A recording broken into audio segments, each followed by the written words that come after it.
सारा बानो अपने दौर की मशहूर अभिनेत्रियों में शुमार रही।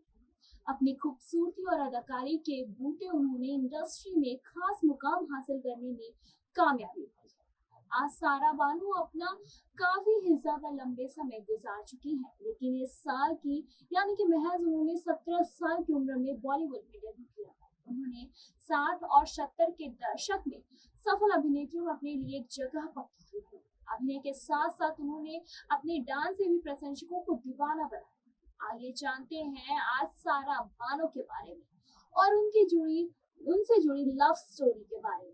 जी हाँ, आज हम आपको बताएंगे सारा बानो और उनकी प्रेम कहानी। तो जाने के लिए देखिए हमारी ये रिपोर्ट।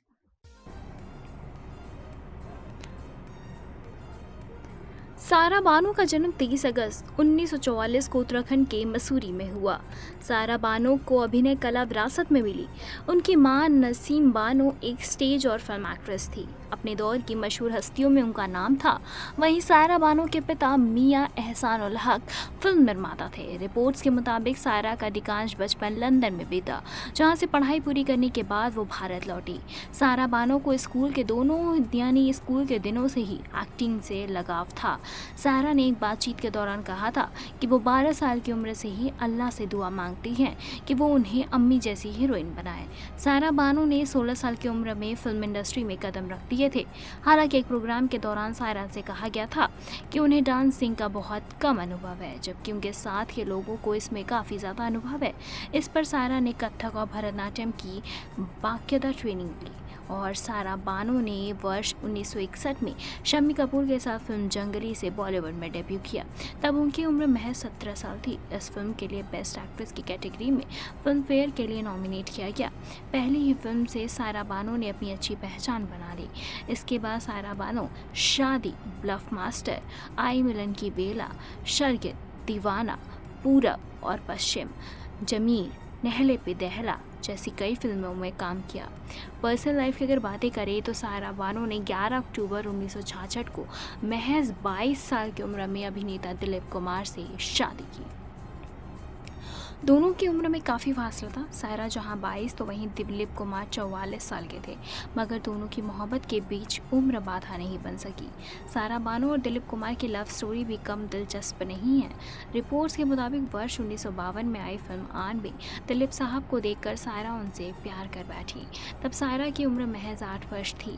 हालांकि बीते वर्ष जुलाई में लंबी बीमारी के चलते दिलीप कुमार इस दुनिया को अलविदा कह दिए थे। जी हाँ, दरअसल जुलाई में ही उनका निधन हो गया था।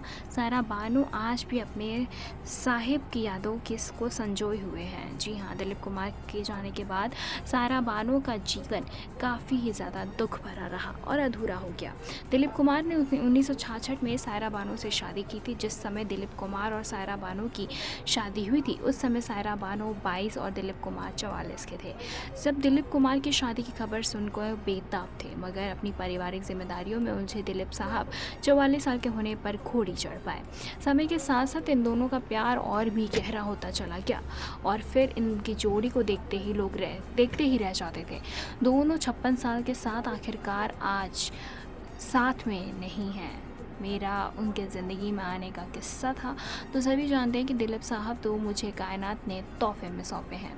मैं अपने स्कूल डेज से ही मिसेस दिलीप कुमार बनना चाहती थी जब मैं छोटी थी और लंदन में स्टडी कर रही थी। तब से ही मेरा इस तरह रुझान था कि मैं एक दिन मिसेस दिलीप कुमार बनूंगी। ऐसा कहना सारा बानो का था।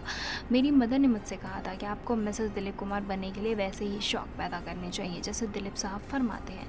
तो मैं ये सब सीखने लंदन से अपनी माँ से पोइट्री के ज़रिए ख़तों किताब क्या करती थी। जब मैं हिंदुस्तान आई तो मुझे पता चला कि दिलीप साहब को सितार का बेहद शौक़ है। तो फिर मैंने भी सितार सीखना शुरू कर दिया। चूँकि दिलीप साहब उर्दू में माहिर है तो मैंने भी उर्दू सीखना शुरू किया। मेरी माँ ने मेरा करियर शुरू होने के बाद मेरा घर बनाने के बारे में सोचा, तो उन्होंने वही जगह चुनी जहाँ से दिलीप साहब का घर पास हो। उनके घर के सामने ही मेरा घर बनवाया गया। ये उनके बंगले से केवल 2 बंगले ही दूर था। वो कहते हैं ना कि तेरे दर के सामने एक घर बनाऊँगा। उस दौरान मैं मेरे प्यार मोहब्बत की शूटिंग कर रही थी। 23 अगस्त 1966 का दिन था जब मेरी सालगिरह भी आई और मेरी मदर ने उस घर की हाउस वार्मिंग पार्टी भी रखी। मैं फिल्मिस्तान स्टूडियो की शूटिंग करके घर आई तो वहाँ पार्टी में मेरे को स्टार डायरेक्टर का जमावड़ा लगा हुआ था। अचानक क्या देखती हूँ कि दिलीप साहब खुद आए हैं। मेरी माँ ने उन्हें खास इनवाइट किया था और इस ओकेजन के लिए वो मद्रास फ्लाइट लेकर सूट बूट पहनकर बड़े हैंडसम होकर मेरे पार्टी में आए थे। वो मेरे लिए मेरी ज़िंदगी का सबसे अच्छा गिफ्ट था। उनका मुझे प्रपोज़ करने का भी रोचक किस्सा है। जी हाँ, दिलीप साहब उस दौर में मेरे साथ काम नहीं करते थे क्योंकि वो सोचते थे कि वो उम्र में मुझसे बहुत बड़े हैं और मैं उनके साथ यानी कि उनके सामने बहुत छोटी लगूंगी। हम दोनों की फैमिली का बहुत ज़्यादा मिलना जुलना तो था नहीं, लेकिन हाँ, दिलीप साहब इस बात को लेकर बहुत कॉन्शियस थे कि मैंने तो इस छोटी सी लड़की को बड़े होते देखा है, तो मैं इसके साथ हीरो का काम कैसे करूँगा। राम और श्याम के लिए उनकी हीरोइन का ऑफ़र मेरे पास आया, पर दिलीप साहब ने इसी संकोच की वजह से उस रोल को भी रिफ्यूज़ कर दिया। तो पर जिस पार्टी का मैंने उल्लेख किया तो उसमें मुझे देखकर उनका ख्याल बदल गया। उस पार्टी में मैं काफ़ी अच्छे से तैयार हुई थी। मैंने बाल वगैरह बनाए हुए थे, साड़ी पहनी थी, तो अपनी उम्र से काफ़ी बड़ी लग रही थी। उन्होंने मुझे गौर से देखकर मुझसे हाथ मिलाया और बोले कि तुम तो पूरी तरह से एक लवली वुमेन में तब्दील हो चुकी हो। उस रात को फर्स्ट टाइम उन्होंने मुझे नोटिस किया। उसके दूसरे दिन उनका फ़ोन आया कि कल का डिनर बहुत अच्छा था और इसके लिए शुक्रिया। बस वहीं से हमारे मिलने का सिलसिला शुरू हुआ। वो मद्रास से आते हैं और हमारे यहाँ डिनर वगैरह करके साइट पर शूटिंग के लिए चले जाते थे। उसके 8 दिन बाद तक ये रोमांस चला। पूरे 8 दिन बाद उन्होंने मुझे प्रपोज़ किया। मेरी माँ मेरी दादी के पास गए और उनसे ऑफिशियली बोले कि मैं आपकी बेटी से शादी करना चाहता हूँ। इसके बाद हमने तत्काल ही हाँ बोल दिया। अब उनको हम क्या बताएं कि हम तो साहब ज़िंदगी में आपके आने का मुद्दतों से इंतज़ार ही तो कर रहे थे कि किसी तरह से आपका साथ मिल जाए, जिसे 12 वर्ष की उम्र से चाहा और उसी के साथ मिल गया उसका साथ। ये तो कायनात की मेहरबानी ही है। मैं उनकी इतनी दीवानी थी कि मुझे अपने लंदन में स्कूल डेज़ के दौरान लिटरली उनके डे ड्रीम तक आते थे। दिलीप कुमार और सायरा बानो की लव स्टोरी जग जाहिर है और ये भी सभी को मालूम है कि उनके कोई बच्चे नहीं हैं, पर कई लोगों को उनकी ज़िंदगी से जुड़े एक बेहद दुखद किस्से के बारे में नहीं पता। ये वो वाक़या है था जिसके बाद दिलीप कुमार और सायरा की ज़िंदगी एक जैसी नहीं रही। किस्सा दिलीप कुमार और सायरा की शादी 1966 में हुई। 5 साल बाद दिलीप साहब को ये पता चला कि सायरा माँ बनने वाली है। अधिकतर लोगों को ये लगता है कि सायरा कभी भी प्रेग्नेंट नहीं हुई, लेकिन ऐसा नहीं था। सायरा ने कंसीव किया था लेकिन डिलीवरी भी हुई थी। लेकिन दिलीप कुमार की ज़िंदगी के बहुत ही अनमोल पलों में ये इसमें से एक ये था कि सायरा को डॉक्टरों ने पूरी तरह से बेड रेस्ट लेने के लिए कहा।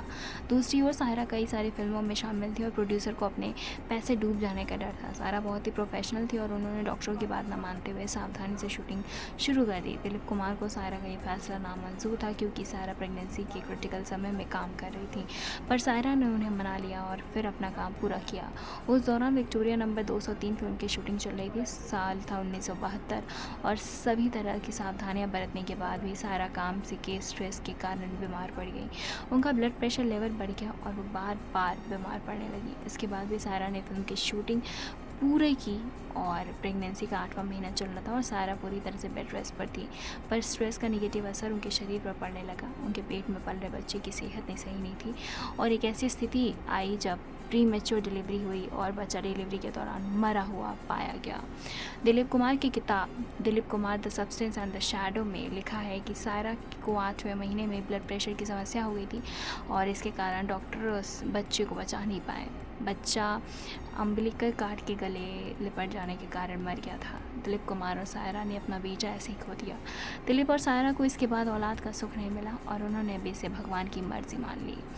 अब आप हमें ये बताएं कि आपको दिलीप कुमार और सायरा बानो की ये प्रेम कहानी कैसी लगी। या हमें तो बहुत अच्छी लगी और जब मैंने आपको ये स्टोरी सुनाई तो सच में मतलब मैंने उस चीज़ों को फील करके सुनाई। तो आपको कैसी लगी हमें कमेंट करके बताएं। ऐसी तमाम और लेटेस्ट खबरों को जानने के लिए जुड़े रहे हमारे साथ और देखते रहे नेक्स्ट लाइव।